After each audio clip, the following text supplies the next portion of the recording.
People can get stressed on, I've not got my like 10, 20, 30-year plan. And I don't think you need that. You just need a sense of, you've got to be careful and you've got to understand what am I getting out of this technology and what is it getting out of me. And you've got to be comfortable with where you land on that. AI has the biggest potential to change the world we live in economically, probably since the Industrial Revolution. And I definitely don't want to skip over that because I know a lot of the sector would definitely want to learn around the work that. Morning, Brendan. Super happy to have you on the podcast, our second guest for Versus Voices. How you doing today? I'm really good, thank you. An absolute pleasure to be here. Thank you for having me on. Pleasure to have you on. I think for our guests, it'll be good if we start from the beginning and kind of discuss, where did your path start and how you got to where you have got to today? Yeah. So to take that to its extreme, I'll start from the very, very beginning. So, I was brought up in the 80s in the echoes of the miners' striking and in a mining town called Doncaster in South Yorkshire. So my whole family very much tradesmen, trade people. So me stepping into working in information technology and going to university was a big jump from my background, mainly through lack of any practical skills whatsoever. Driven me to driving myself forward in that direction. So I, as a kid, had a big passion for learning things, and I think that's kind of what led me to land in the sector I'm in today. So university played a big transformational role in my life in terms of me understanding what opportunities there were out there, but also understanding that even seeking knowledge for its own ends, like, it can really have a positive consequences to it as well. So it's kind of where I landed, and that passion of education comes from the very start. But I've always, even before I got into education, just kind of been driven to learn things and driven to kind of make a positive difference, really. Saw around me a lot of people who struggling. I was quite blessed within that environment to have a really good upbringing. My mum and dad did a fantastic job, and I think some of the grit and resilience and stuff all stems from that background. But I did see like genuine hardship and how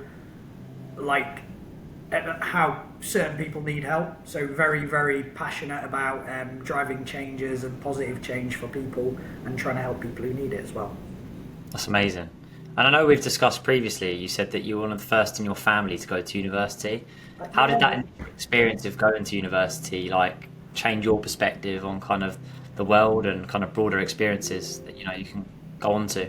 Yeah, I was the first in not even just my family but my wider family, so it wasn't really kind of a consideration for my family growing up. It was kind of you left school and then you found the most appropriate trade. Really, it's kind of the path that all my family had taken. It's a shame all my family are at the wrong end of the country now, because I've got builders, roofers, everyone, and now I live in London. I've not got access to any of my useful builders and roofers. My dad, my brother, and my uncle, and I have to pay southern prices, which is never nice.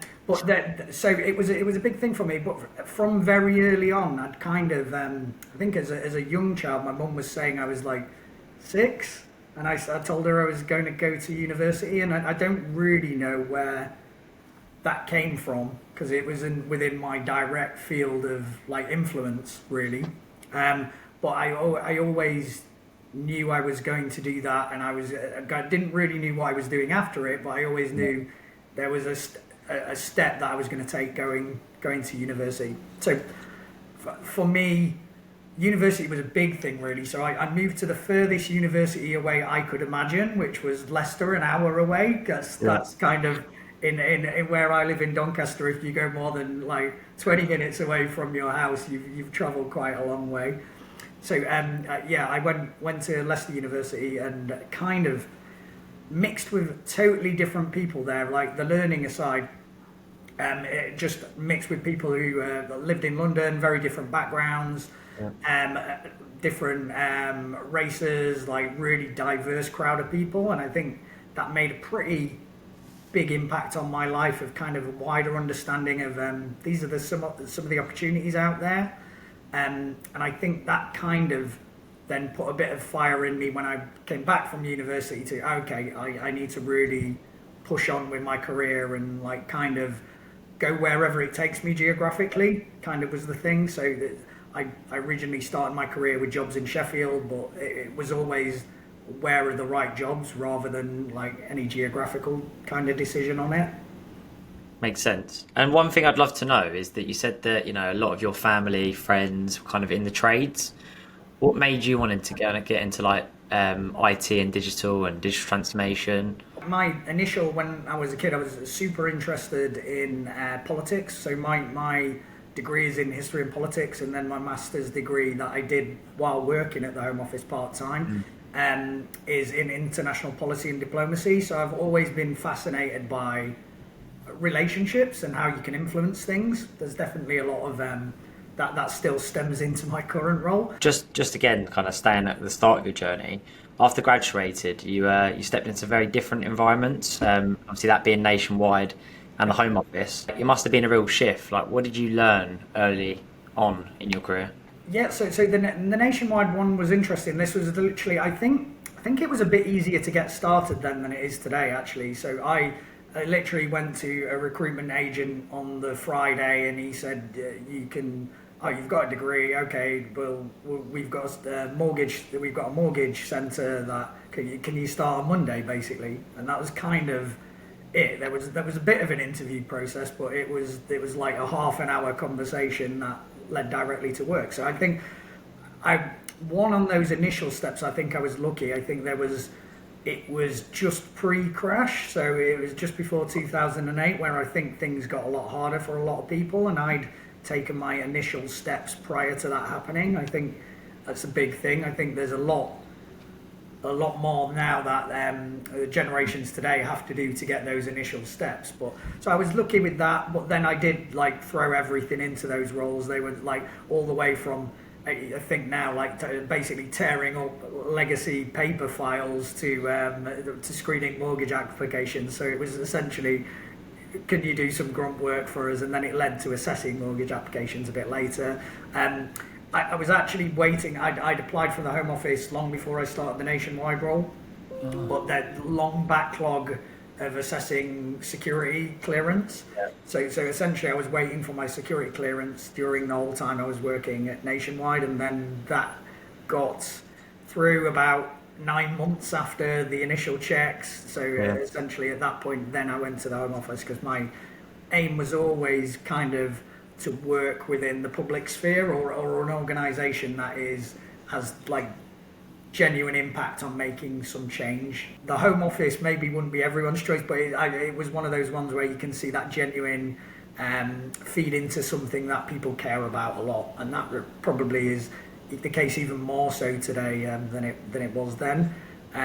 So yeah, landed there with actually in a better position, because I think the time at Nationwide really got to really do some like analytical skills, so got to assess applications, got to those first hints of like working with different people and really like doing like seeds of stakeholder management and working in teams. So I think it set me up for that first step in what I was originally aiming to be my first proper job, and it set me up in good stead actually, and I kind of meant I could land like and hit the floor like running when I actually got to the Home Office. And one thing I noticed in what you said there as well, which is really interesting, is that you said like nowadays it's a lot more difficult for young people to kind of get those step up in life and like understanding the roles that they want to get into and trying to make sure that they're fit.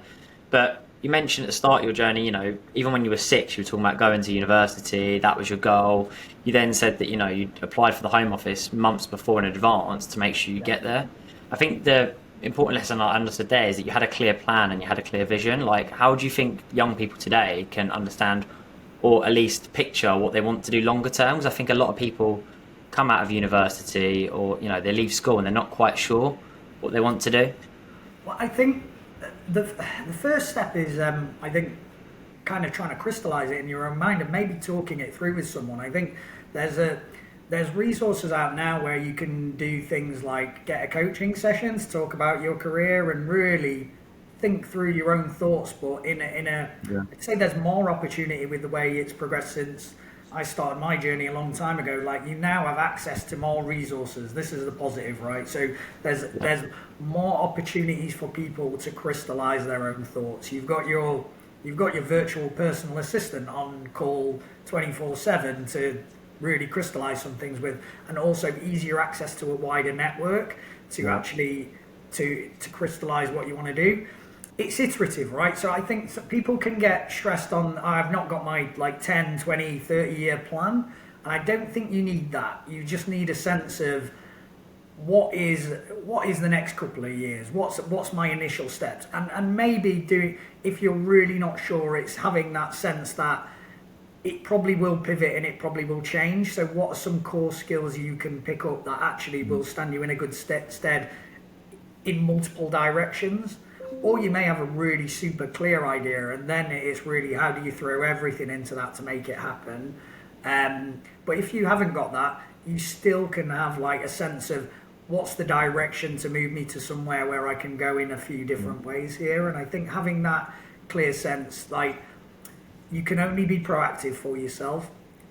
No one's going to do it for you. You need to have that self drive, and I think it's not a given. And even if you've got that naturally or you haven't got that, you can work on that. So it's a muscle to be exercised, essentially, like driving yourself, really having some clear structured plans, maybe blocking out certain amount of time to go, you know what, this is going to be me focusing on my vision, my first actions. Like, you can do this in like quite baby steps ways, but I think having that determination to do it is something that you can drive within yourself. 100%. And it shows because you had that drive and determination early on. But one thing I'd love to know is, obviously you had that shift where you stepped into leadership quite early on. Yeah. Like, what was the biggest thing you learned stepping up into not just trying to drive yourself and self-motivate yourself, but now trying to motivate other people? Like, what was the biggest lesson there?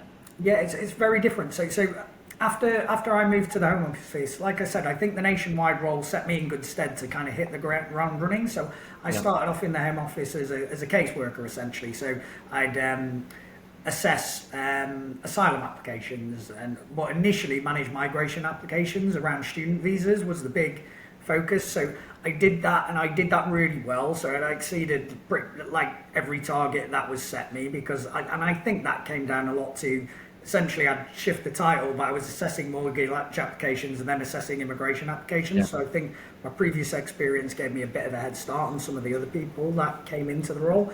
So because of that performance, I was then given an opportunity to set up a temporary team. And this was to deal with, you get a massive surge of student applications. As you can imagine, that university starts at a specific time of year. So you get a massive surge of applications that need looking at, and they need temporary teams, because that is not an annual thing. That is like an even flow. That is literally a massive surge of applications to process, and then the same thing will happen a year later. So I stood up one of those temporary teams as essentially an example of, like, you're good at processing a lot of cases and doing this here. Can you stand up a team and share that best practice, coach the team in order to do this task? And that was about 18 months into my time at the Home Office, so quite early for me, in my like early 20s, essentially being given a team of around 20 individuals. So it's very different, and there was a bit of a learning curve for me. So one, I didn't realize, when you're dealing with that many people, the amount of like noise that can get generated around the actual work. So that was a bit of a learning thing for me. So I'd say one of the big takeaways was being able to, and through experience, kind of hear all the noise and understand, actually, out of these 20 things that are in my inbox today, these are the 3 things that need progressing earlier, and these are going to have the biggest impact on the team. So I think that, to a degree, is a learned skill, but at the same time, I think people can get overcome and try and do everything, and it's not about doing everything, it's about doing the right things. And then being understanding what you can delegate, getting a team of trusted people around you so you can delegate things as well. So I think I learned how to identify the key people who were driving delivery and doing the most, and like essentially getting that little trusted network of people you can give tasks that you have very high degrees of confidence are going to get done, and also like kind of how to prioritize work. They were the big lessons out of it, really, under quite a high pressure environment. And then kind of fast forward into 2025, like what's been your biggest challenge in leadership to date?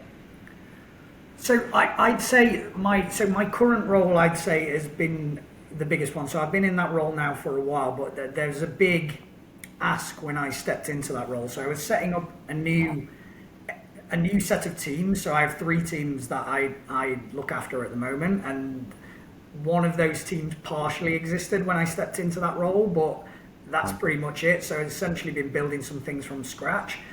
And building those teams is one thing, so in terms of personnel, but also changing the structure as well. So moving away from a project delivery model to a product, like agile delivery model. So totally changing the ways of working, building the teams from scratch, and then essentially delivering on the back of it. So once those teams was established, and each of those teams having a slightly different flavour depending on the products and the things they were focusing on.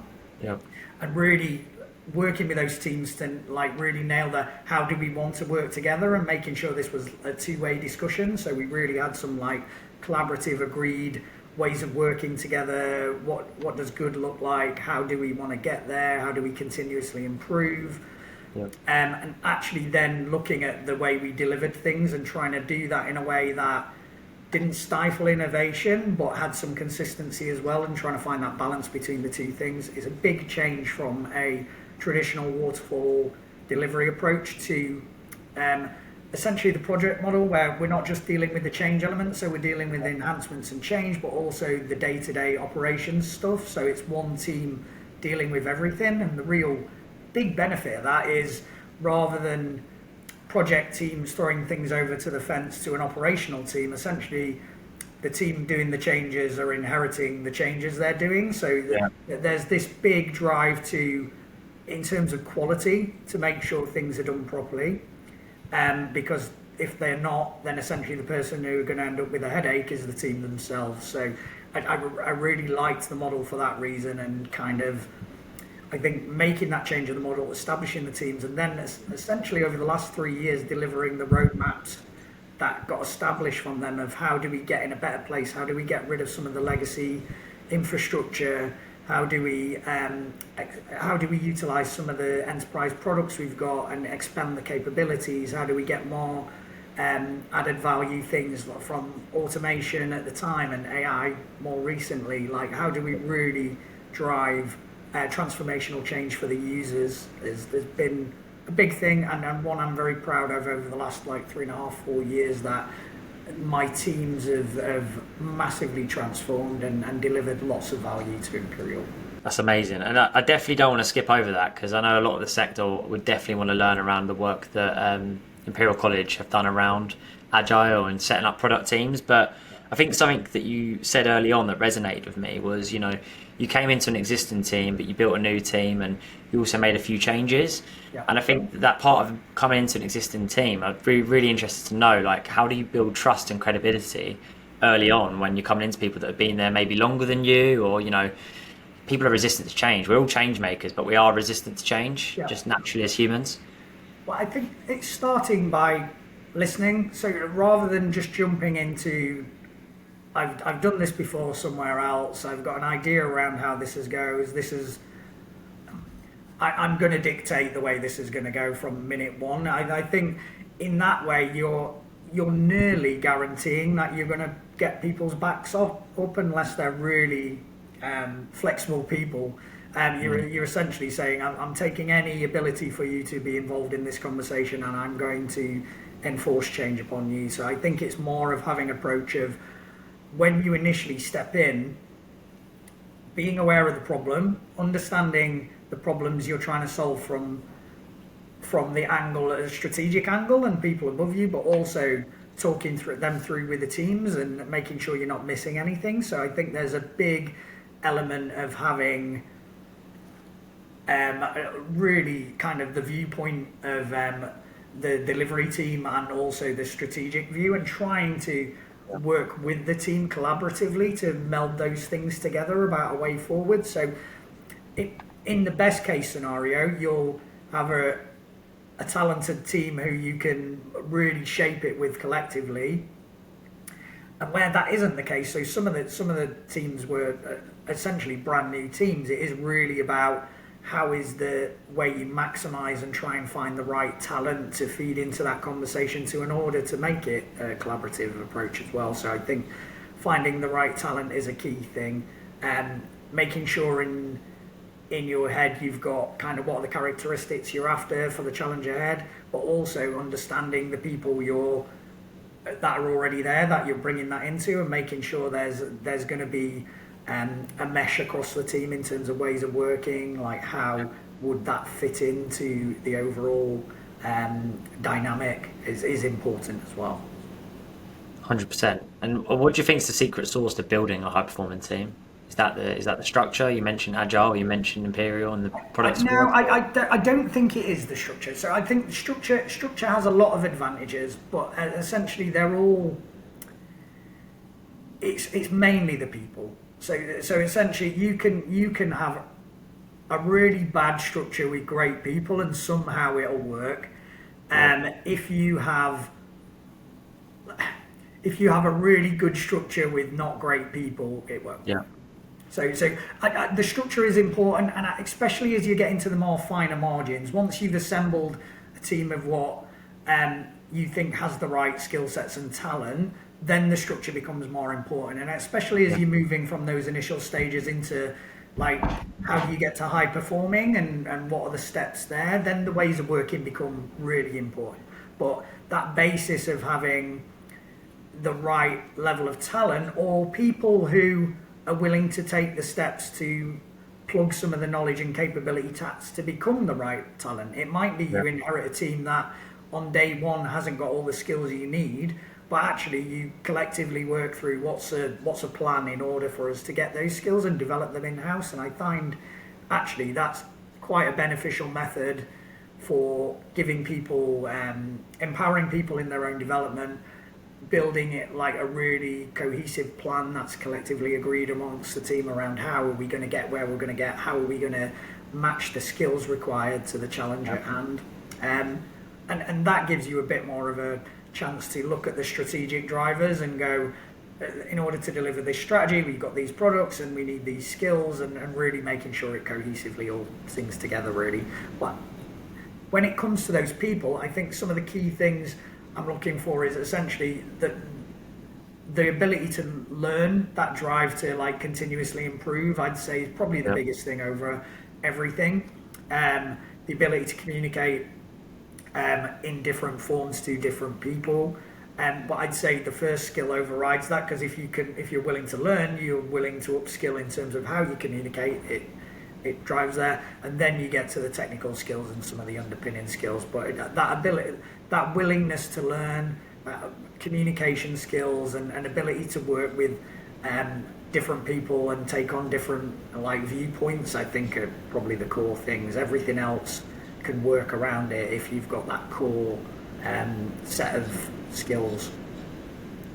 Makes sense. And I think that leads quite nicely into like how do you balance people with technology, especially as like a technology leader. Like, why do you think transformations go wrong? Once I'd finished at the Home Office, my career in universities has been very largely based around change management. So I was worked in a project management office after doing leadership team stuff in the Home Office, and then worked as a project manager, a senior project manager, program manager, portfolio manager. So that like the whole suite up in terms of change management. So I've seen a lot of different changes implemented.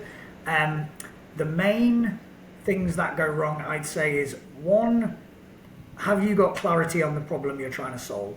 I think is the key thing. I think sometimes we're jumped into, we are doing this change, we're updating this system, we're doing this thing, but they're actually somewhere along the way, it hasn't ever been coherently explained around the why.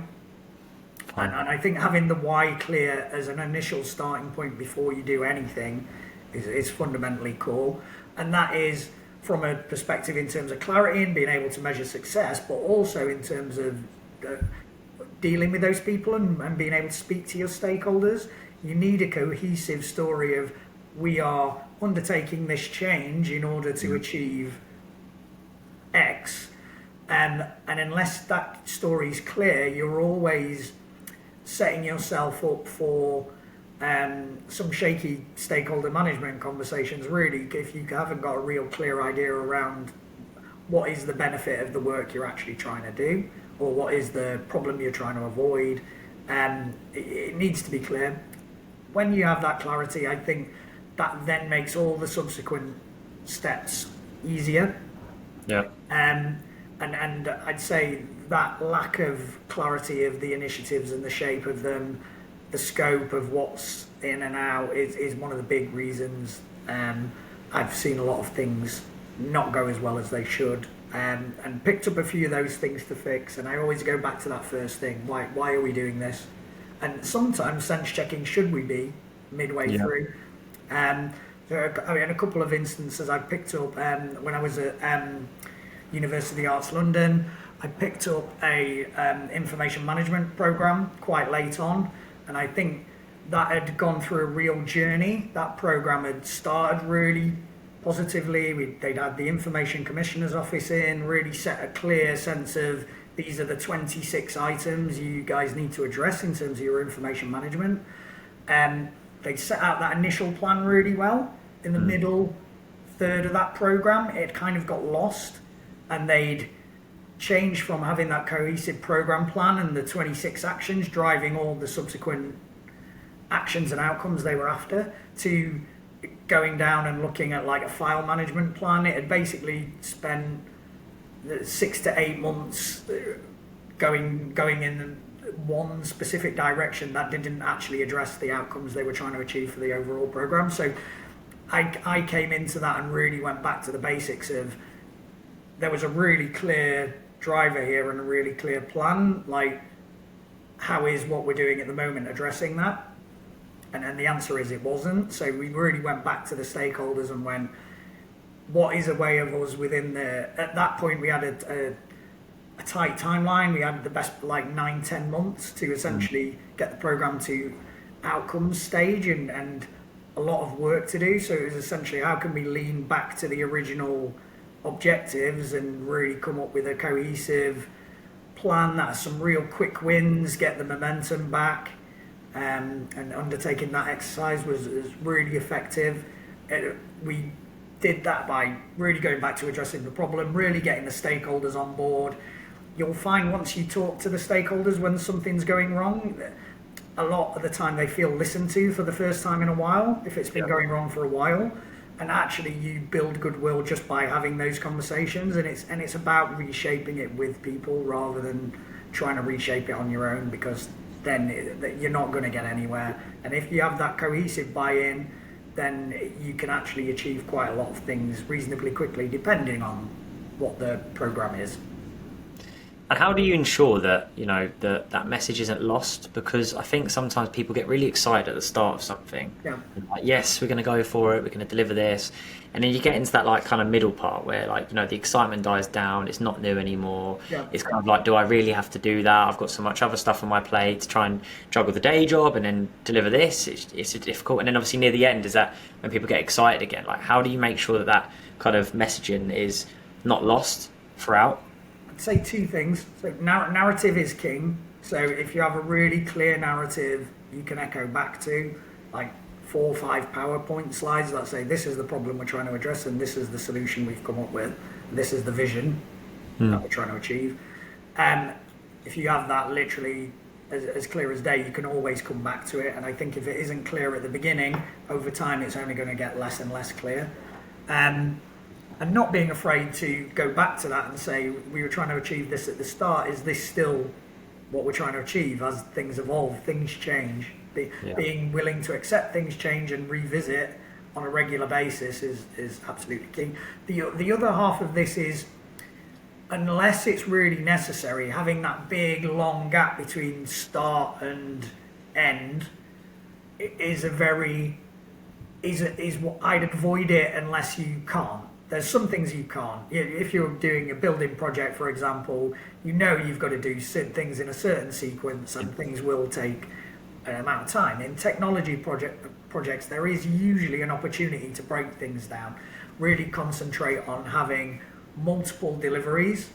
That might be proof of concepts at the beginning, trying to spin something up really fast and prove something's a good or a bad idea really quickly, and then not being afraid to scrap something if it really is a bad idea, or progress with something that looks good.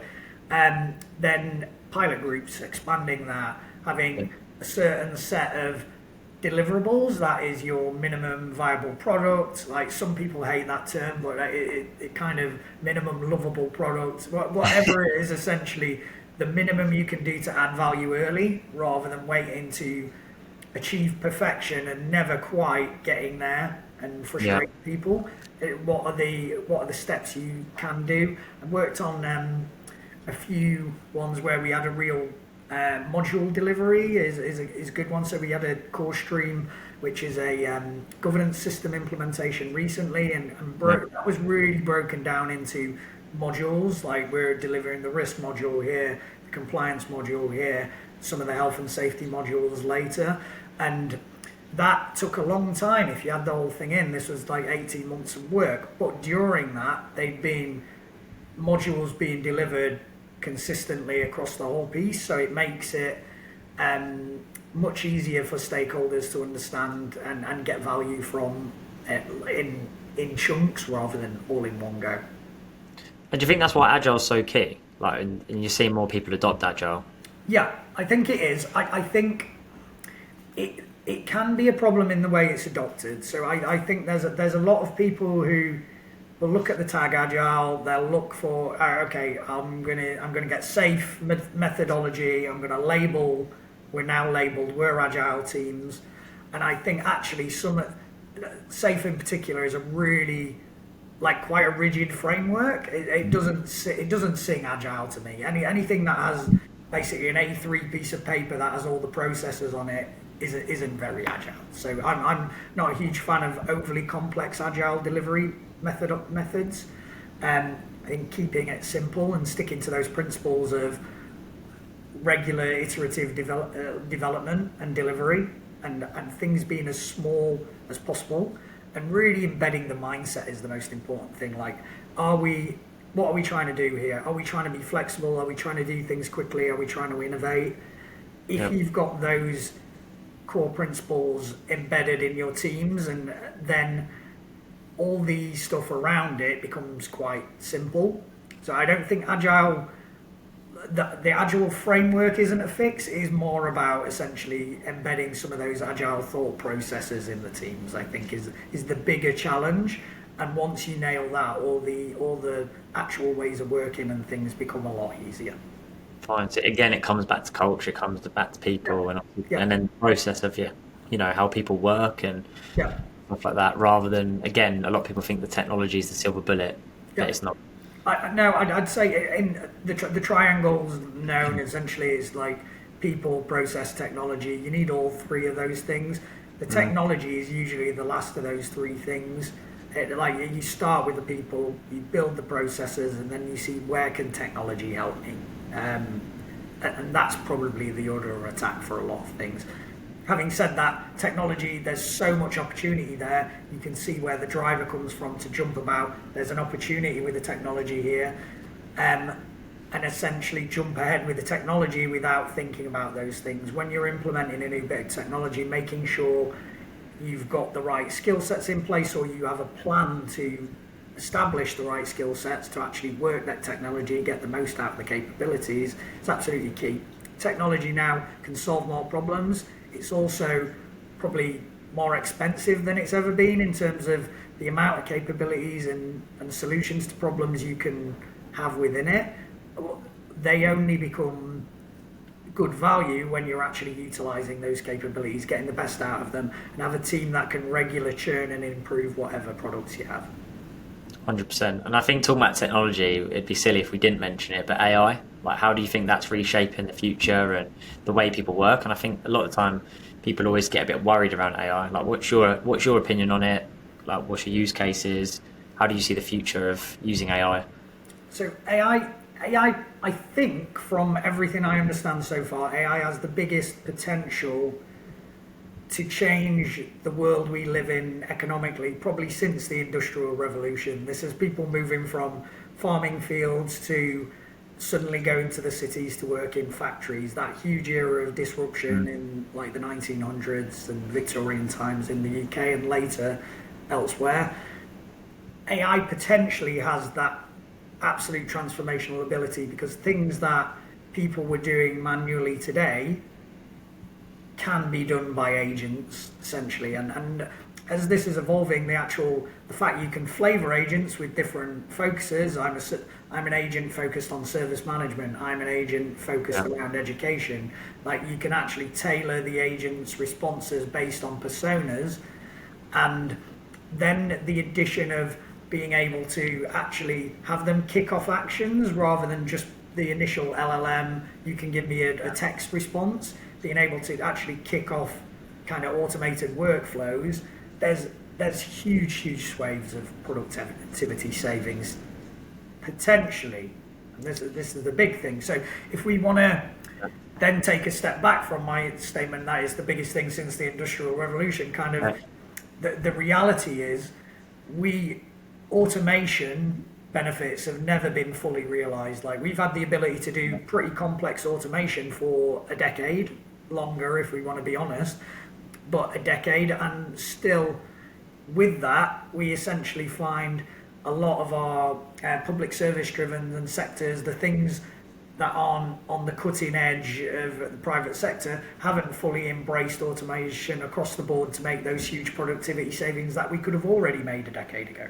So what is the difference between AI and that? I think there isn't any, unless you buy people in, is the reality. So if you can't get the current members of staff who are doing these things manually to feed into the process to understand how AI can play the best role in your organization to make the best efficiencies, then those efficiency savings aren't going to come, or they're not going to come well, or you're going to have failed implementations of AI where you then need to go back to manual people to then fix some of the implementation issues.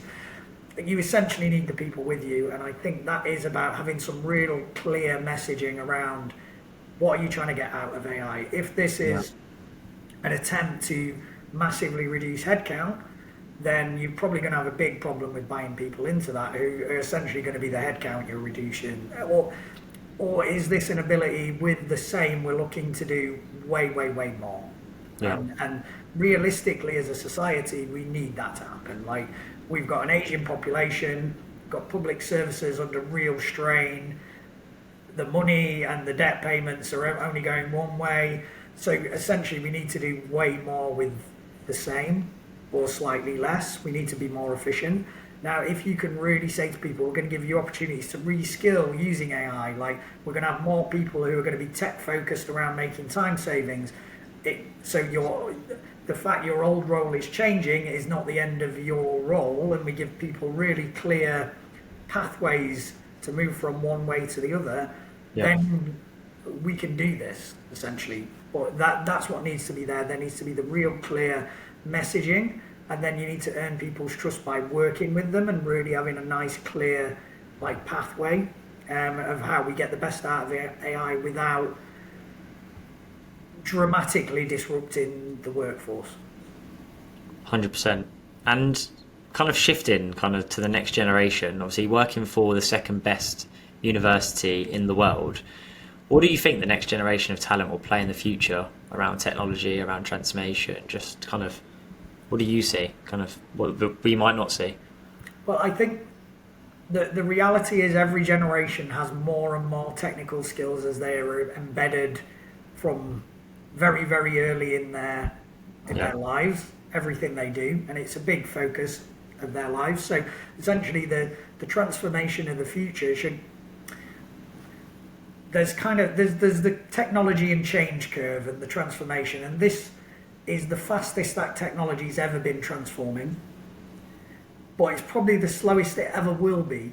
Again, like as AI gets into this, and as technology is essentially driving the pace of technological change, like the curve is only going to get more and more rapid. So essentially, us being able to utilize people who grow up around technology, people who have that sense of being surrounded and focused, and technology being part of everything they do, is absolutely key. So we need to make opportunities for the next generation to come in, especially in the tech sector. And there is a bit of a clash here with AI potentially going, oh, we can get some of the things our old graduates used to do. AI can cover some of these entry level tasks. Yeah. Would be a real cutting off our nose to spite our face in terms of the medium and longer term. Like, we really need to keep bringing through people who essentially are going to drive the next pace of change and the pace of change after that. It becomes even more important when we can move at a faster pace, that we have people who are really embedded in technology and understand that pace of change and can actually bring it to the next level. So key. And out of interest, how are you using it at the moment? So I try. So I'm a real thing of, I love technology when I think it adds benefit to my life. Yeah. But I've really stopped using tech for the sake of it. So social media was something I made a conscious decision to step away from, except LinkedIn. You'll see this on LinkedIn, and you'll know I'm on that. But I think that has a real purpose to it in terms of work and getting messaging out there around work.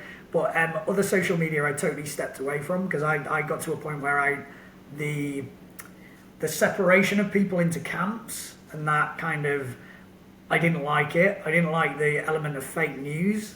And the element of it being less about the people I know and more around advertising-driven traffic. So essentially, and it's very addictive. So it's consciously taken a step away from that. So I think technology can actually, you've got to be careful, and you've got to understand, what am I getting out of this technology and what is it getting out of me? And you've got to be comfortable with where you land on that. The positives of technology, so I use LLMs as kind of a personal assistant, a personal coach, an idea forming sounding board. Not every day, but every other day is probably an accurate way to do it. Like, essentially, I'm really conscious I don't want to disrupt my own cognitive ability to solve problems.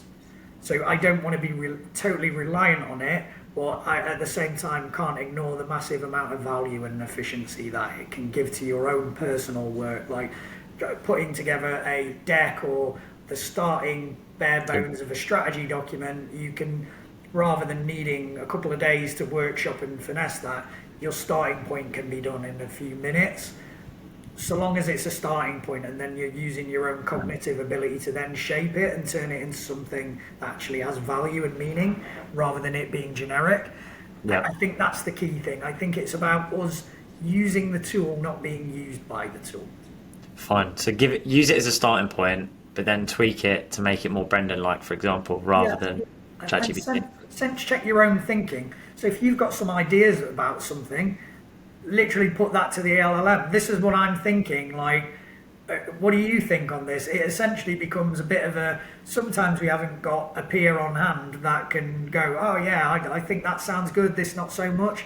It really gives you that instant access to a second opinion. You don't have to take it on. Like, sometimes the LLMs will point something back at you, and you can go back and know, well, they're not going to take offence, so it's quite nice and easy to go, that's nonsense, can you have another go? And I think having that sounding board to even crystallise your own thoughts is a really helpful thing. And to bring us towards a close, like, I just want to take you back for a moment. Like, if you could go back 10 years, 10 years ago, and say to Brendan, one piece of advice, for his leadership journey or for like his career, like, what would that be? Well, firstly, if I had a time machine, I'd probably look at some lottery numbers and then go back and give myself some advice. That'd be nice. Some startup capital would be great for a few things. But if I had a time machine, I think it's resilience is key, right? And building relationships. So I think every opportunity I've had, I didn't, because of my background, I've never had a ready-made network from school or from set to make opportunities just come to me. It hasn't happened. So all those relationships I've forged during my career. So I think I'd kind of reiterate to myself, like, when you really work well with someone and you really got a relationship, like, put a lot into it, and they last a long time. Some of my early mentors, from early on in my career, I still touch base with, like, super regularly. So I'd say, like, focusing on keeping those relationships going, having, like, a peer network you can trust is key. I'd say resilience is the other thing. So I think you can sometimes, in the moment, things can feel really heavy and really high pressure. I think being able to step back and think, this is important in this second now and for the next month or two. Am I even, in 6 months, is this even going to register as one of my top 100 considerations? And the answer is usually no. We're usually in a very next thing focused kind of treadmill situation. So sometimes being able to step back and deal with that pressure and really take it for what it is. I mean, usually there's not lives on the line. Some people in some industries, there are lives on the line, and that's real pressure. So I sometimes remind myself, if I'm not in that situation, there's people dealing with, like, real pressure here. So just having that focus, that resilience of, if you're doing something worth doing, you will encounter resistance and resilience. And if you're not, the question is what you're doing really worth doing, or big enough to matter? So just making sure, like, resilience is not a bad thing, and you need to work on that. It's not something you automatically have. It's something you need to work on. Looking after your mental health and being resilient are actually, they're two sides of the same thing, really. So that's another one. And having that vision in mind. So really kind of, I didn't until a bit later in my career, like over the last few years, really kind of really step back out of the here and now and go, what's the end game here? Where do I want to, like, be sitting in a nice chair in a nice house, like sipping some cognac, looking back at my career? Like, what do I want to be looking back at, really? And that's, like, what for you is the personal driver. What are you trying to achieve? And every decision you make being in some degree influenced by that end goal. Like, when you get an opportunity of a promotion, is it taking you nearer that step, or is it taking you further away? May it look quite good, but actually you go, actually, in terms of the end game, actually the direction doesn't make sense. It's really having that sense of every decision you make being driven by kind of what are you trying to get out of this at the end? What are you trying to add? And for me, it was really establishing, mine is about adding value to wider society, but at the same time, living in the southeast, making sure I'm doing something that earns enough money to pay the mortgage, to give my kids a good life, all that kind of thing, and finding the balance between those two things. That's amazing. And I think it's so important just to understand your why, and then obviously, like you said, is to plan that as well and how you're going to get there. But I just want to thank you. Like, the insight you've given today is amazing, and I think there's a lot of learning points for people that are either stepping into leadership or, you know, that might even already be there today that they didn't even think about. So I really appreciate your time today. It was amazing to have you on.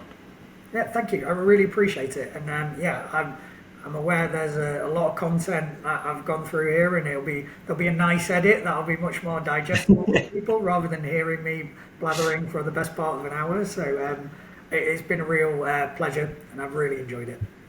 Thank you, Brendan.